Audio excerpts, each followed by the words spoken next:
সারা বাংলাদেশ যেন এখন দ্বীপচরের মতো।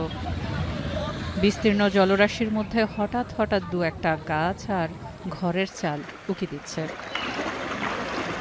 উপরে যতটাই স্থির, নিচে ততটাই ভয়ঙ্কর রূপ এই জলের।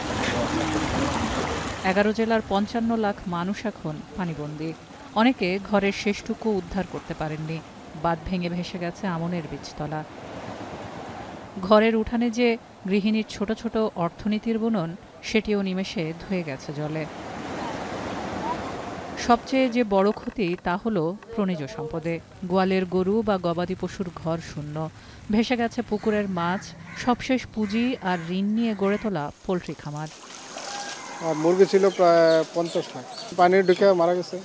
মাছ ছিল প্রায় 80 লাখ। আমরা সবটাতে ছিল 18 ঘন্টা করছিলাম, একবারে শেষ। তাতে 10,000 অর্থাৎ 5,000 এরকম খেতে কিস্তি করছে, এখন তো সব মাই।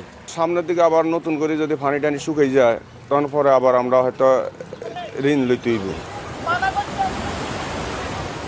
স্কুল ছাড়বেন আশ্রয় কেন্দ্রের আশ্রিতরা, ত্রাণের কাজও শেষ করে ঘরে ফিরবেন উদ্ধার আর স্বেচ্ছাসেবকরা। কিন্তু কৃষক মাঠে ফিরে কি পাবেন তার উপর নির্ভর করছে দেশের খাদ্য নিরাপত্তা। লেট আমনের চারা আছে, বীজ আছে, সেগুলো দিতে পারবে। এটার সাথে যে সার এবং কীটনাশক, এইটা নিশ্চিত করতে হবে। কিছু টাকা বাঁচিয়ে রেখে কৃষকদের পাশে ওই ত্রাণের টাকাটা থেকে তাদের যার জমি, তার জমির জন্য, যার মৎস্য খামার, তার মৎস্য খামারের জন্য, যার গবাদি পশু, একটা গরুই কিনে দেওয়া হোক বা 2টা গরুই কিনে দেওয়া হোক। ক্যাশ টাকা দিয়ে তাদেরকে সাপোর্ট করলে বেটার হবে, তারা দাঁড়াতে পারবে। কারণ তাদের ঘরে খাবার নেই। আগে ঘরে খাবার কিনবেন না, আপনি মাঠের জন্য বীজ সার কিনতে যাবেন। সুতরাং এই জিনিসটা নজর দিতে হবে। দ্বিতীয় হলো পোলট্রি লাইভস্টক সেক্টরে যারা ক্ষতিগ্রস্ত হয়েছে তাদের সাপোর্ট দিতে হবে। যাদের ঋণ আছে শুধু সুদ মকুফ না, পুরো ঋণটাই মকুফ করে দেওয়া উচিত বলে আমি মনে করি। এই মৌসুমে তেমন কোনো আশা নেই, তবু বিলম্বিত আমনের সুযোগ পেতে পারেন কোনো কোনো এলাকার কৃষক।